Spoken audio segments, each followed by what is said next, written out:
Hello, how are you doing? My name is Victoria if you're new here, and if you're not new here, welcome back. I am a singer-songwriter and an independent music journalist, and on this channel I make various videos on various topics in the big sphere of music. History, pop culture, commentary on the music industry and the actual music, reaction videos, some other fun stuff, really whatever I feel like doing that is some way relatable to music. It's been a minute since I've uploaded, and I thought about doing a video where I kind of like explained that and did that, but then I was just like, you know, let's just jump right back into it. And that's what I'm planning on doing today. And I am very, very excited. If you've watched any of my other videos, you will know that one of the genres that I am most passionate about is queer country music. And today we're going to dive into a couple of my favorite artists, and we are going to talk about what's going on in queer country music and what's coming up. So first and foremost, queer country is an umbrella term for the many, many different subgenres of country music being made by artists who identify as queer. So underneath the umbrella, you have queer country artists making Americana, rockabilly, outlaw country, alternative country, pop country, folk country, soul country. There's all kinds of offshoots and branches off of the queer country family tree. Every day, more and more people are confessing that they actually do like country music. And that love has oftentimes in recent years been reignited by more popular queer-friendly or queer artists in the genre. Trixie Mattel, Orville Peck, Brandi, Carlile. You have Fancy Haygood and Kacey Musgraves collaborating recently. Today I want to focus on the more indie artists who are building that foundation of the genre that's making it grow so much. These are the artists who are really doing the work that has the ripple effect across the entire industry. I'm going to link to a couple videos I've done in the past about queer country music and the history of it if you were interested in that. But today, we are in the present. So without further ado, let's get into the Queer Country Review of 2022. I put up one, but I meant to do two. And we're going to start off with two interviews with artists that I had the pleasure of talking to. And at the end of this video, I hope that you walk away with it with a little more love and space in your heart for country music. So the first artist that I got to have a conversation with was Cindy Emch of the Secret Emchy Society, a California-based queer-led band. So they just released their newest album back in May of this year. And if you need a jumping point to kind of find your place in this genre, I highly recommend starting there. Talking to Cindy was extremely, extremely cool. She has a very unique perspective on music and experience in music that I'm excited to share with you. One thing I love about talking to other musicians or people that love music is to find out their backstory with music, how they attach to music, their process of creating it, how an artist's musical life adds all up into the music that they create. My favorite quote from our interview was actually her talking about her connection to music and the recognition of that connection as a child. So as soon as she was able to attach herself to music, she did. So she did the living room shows for her family. Her mom actually played the accordion, and she would just like sing along to the accordion and watch her mom play, which is so cute and so cool. Like, how many people do you get to see play the accordion these days? And then as she got older, she got more into writing, which she started with poems, which kind of slowly transitioned into putting those poems to songs. She found that her songwriting process is rooted in what's happening around her. Being observant of her surroundings, like people watching, drawing inspiration from things that are right in front of her. One thing leads to another. A memory evokes a memory, which invokes a thought, and a thought becomes a song. It was just this very observant process that ended up amalgamating into this very unique sound. Now, once the pandemic hit, this process wasn't really accessible to her anymore. There was no more regular people watching for anybody. The entire world shifted to Zoom, and all these songwriters and artists had to do the same. Figuring out a new writing style out of necessity is way different than being able to just do that for fun and having that time and those feelings towards exploring new types of writing. But this obviously wasn't that. When you're just thrown into the wind, pushed off the cliff randomly, and you've got a lot of things coming up as an artist, it's part of your livelihood, it's a little more nerve-wracking to have to be put on the spot to reprogram your entire style as a musician. She had to look at everything from the completely opposite side of what she had been doing up until that point. So this more introspective time period led to her creating music that was about how she was missing those connections and how those connections are generally changing. Missing having those jam sessions with her musician friends, missing opportunities from COVID, missing being out on the road, performing for people. All of these ideas spilled into what I would consider a much more vulnerable album from her this year. Still got some foot stompers, but it's a lot more introspective. So this album is the result of finding new inspirations, taking risks and leaps, and incorporating a level of comfortability that you can really sink your teeth into. Gold Country, Country Gold is an electric, deeply personal amalgamation of music and experience. It is fucking fantastic. There are some really cool collabs on there with other musicians like Paisley Fields and Mia Byrne on I Wish I Was in Texas. There was so much that went into this album logistically. Figuring out all this via Zoom,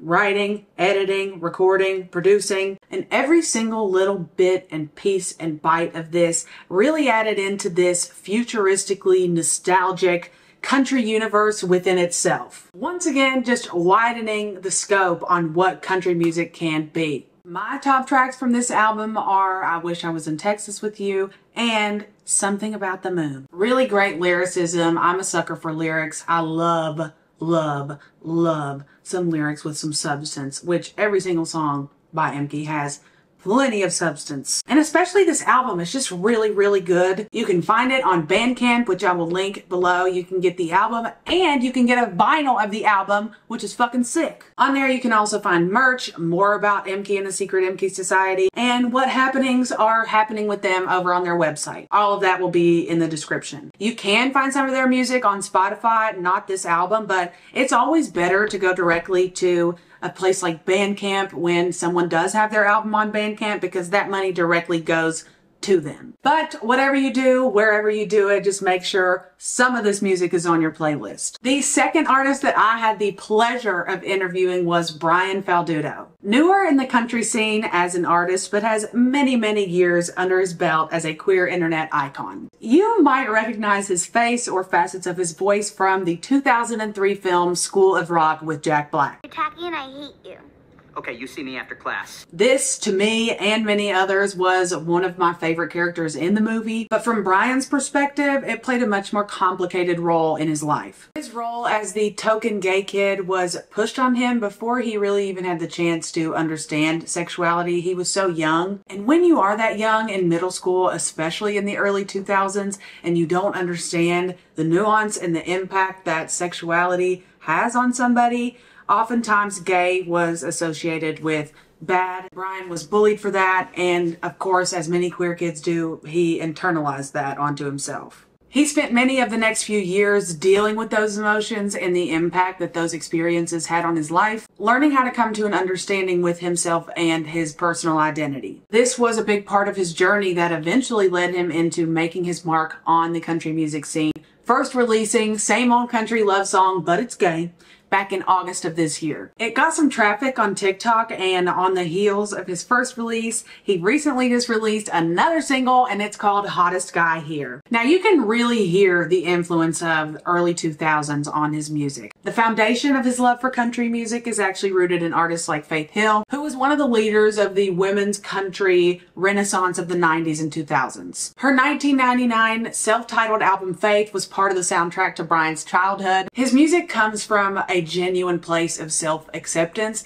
and it allows listeners to kind of like hop in on that joy and the fun of being confident in yourself in that way, and like celebrating the joy of having that place in country music. And he actually has a real knack for the country sounds anyway, because he worked in country music radio for a few years before eventually becoming an artist himself. So you can really tell when you listen to his music that he has that ear for catchy melodies and nice little flares of instruments and twangs, and really just like what works and what doesn't work for a country song. He's also a life coach and just has some really cool perspectives to offer in the music industry. And we've only gotten just like a little teensy tiny taste of Brian's entire, personality as a musician. And I'm just like super excited to follow along with his work and to see his journey throughout the country music sphere. So let's dive into the details, starting with Same Old Country Love Song, But It's Gay. I think the title has just about everything you need to know.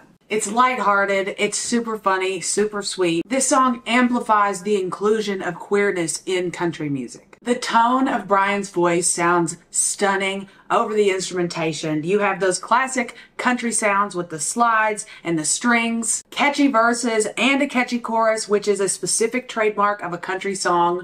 Pop music is usually hyper-focused on the choruses. I think country music puts a little more emphasis on the whole song. The background vocals, I really love the background vocals. There's a few parts where this very church sounding vibrato comes through with these nice stretched harmonies, adding just like one or two extra notes to give it a little spice. His voice and his story and just his energy really just like floats across this entire song. I don't think he could have picked a better song as his leading single. It's also got a little talkative ending moment that I really love in a country song. The perfect little button at the end of it. It's gorgeous. He followed that up with Hottest Guy Here, which is the more recent release. This one is just as catchy, but it's a little more frisky, shooting shots at the bar. Once again, has great instrumentation, and the lyrics are super funny and catchy. It's just a good old hoedown bar hopping song. The music video is also really cool. I love an animated music video. Hottest Guy Here just like swings. You can tell when you listen to this song and his first release that he's already developed a signature sound. Brian's voice also just sounds so good. It's so smooth and just slides right up and down on all the little riffs and notes, and he puts a lot of emphasis on the details. If you listen closely, you can hear background vocals. You can hear little riffs, little ad-libs. It's every single little piece is very specifically placed. And we've only got 2 songs so far, and both of them are just meticulously good country songs. And I'm so curious and like anticipating how that sound is going to translate into a larger piece of work, like an album. So I've got my eyes peeled. I'm going to be doing an album reaction for the channel. It was an absolute pleasure interviewing him. You can find all of Brian's links in the description below. Make sure you check out his music on Spotify or wherever you stream music. I have him on a couple of my playlists, which I will also link down below in the description. So now I want to transition into talking about some other interesting news and happenings in the queer country music umbrella. Joy Oladokun, one of my favorite artists and lyricists of the last few years, recently put out a song with Chris Stapleton that is absolutely amazing. I was not expecting their voices to mesh together the way that they did, but I'm so grateful that I didn't expect anything, because it was more than anything I could have ever imagined and pictured. You have to go put this song on your besties playlist, the love of your life playlist, something with just sharing love with other people. You gotta put this on the playlist. They just put out the music video too, which is amazing as well. It's not animated per se, but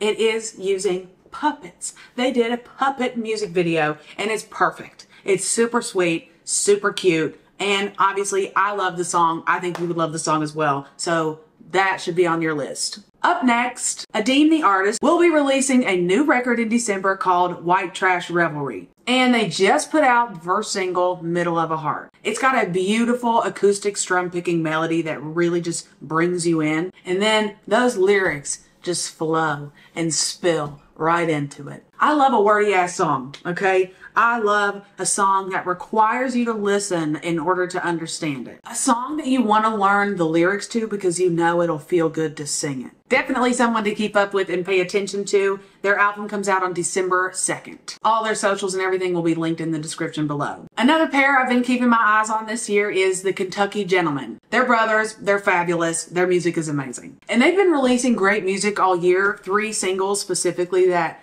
definitely deserve your attention. They also have a self-titled EP, which is fucking good. They incorporate a lot of R&B and pop sounds into their country music, and it just is so well executed. Half the reason that mainstream country has been so shit lately is because of really bad executions of mixing genres in that way.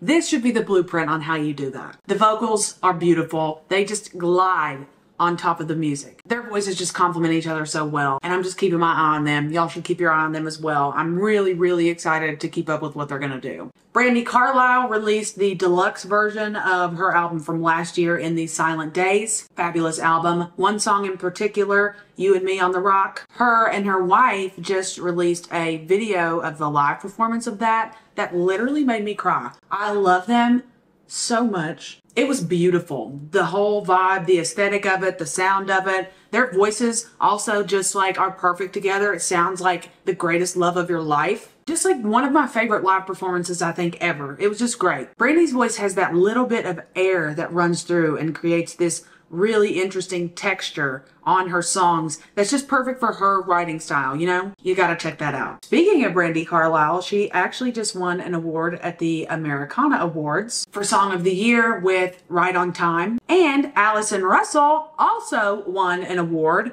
for Album of the Year for her album Outside Child. Kacey Musgraves collaborated with Fancy Haygood on Blue Dream Baby. And when I tell you this song has a grip on me, I listen to this every time I get into the car, sometimes 2 times in a row. I don't know, I just love the song so much. This was a fabulous collaboration, and it has that disco flair that people have been incorporating more into pop music this year. And I just think it's a really good example of some of the growth in the country music industry, personally. There is constantly moves and progress being made in the queer country sphere, and 2022 has just been filled with so many artists and so much music, new and old, that are making big moves and rounding out this genre into like a family of sorts. There is a camaraderie and a support system in queer country music that I don't think a lot of other genres share in the same way. All of the artists I mentioned today absolutely deserve your ear. So I made a playlist for this video that has 1 or 2 songs from each of the artists specifically that I mentioned today. I also have various other playlists on my Spotify profile that fall under this same sphere. Every single thing I talked about in today's video will be linked in the description below. All the music, all the socials, my own socials. But yeah, that's all I got for you today. I want to know what you guys have been listening to. I want to know if you're a country fan. If you're not a country fan, why not? What are you resisting? What is it? You tell me. I want to know. I really do love hearing what you guys have to say and what you're listening to. If you liked today's video and hanging out with me, feel free to like this video, subscribe to my channel for more, and if you're feeling it, you can hit that little tiny bell button and turn on post notifications so that you don't miss a thing. With all of that being said, thank you so much for watching. I'm really, really happy to be back making videos, and I really appreciate you being here, and I can't wait to see you next time. Bye!